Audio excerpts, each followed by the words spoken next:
বর্তমান প্রজন্মের ছেলে মেয়েদের অবস্থা, ঘুমাতে গেলে দেখে রাত শেষ, আর ঘুম থেকে উঠে দেখে দিন শেষ, আর তাদের টেনশনে মা বাবার জীবন শেষ।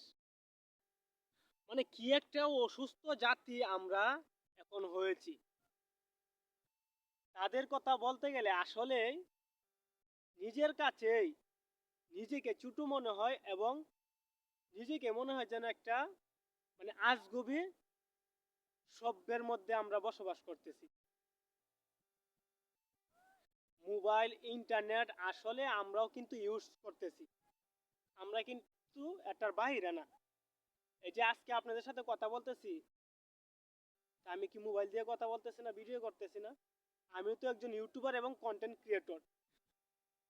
তো আমি যদি এই আধুনিক যুগে এসে নিজের জীবনটাকে নষ্টের দিকে ধাবিত করে ফেলি, এবং নিজের মা বাবাকে অসুস্থ বানিয়ে ফেলি আমার নিজের টেনশনের জন্য, তাহলে তো আমি একটা সভ্য জাতি না এবং শিক্ষিত লোক না।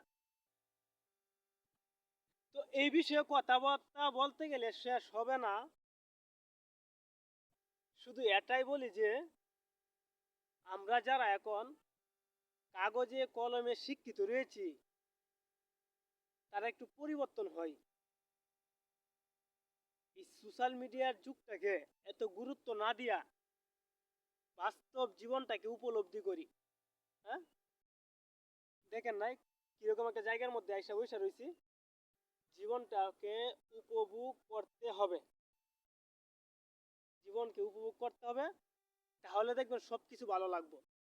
আর যদি নিজের জীবনটাকে নিজেই নষ্ট করে ফেলি, তাহলে একটা জীবন হইল না।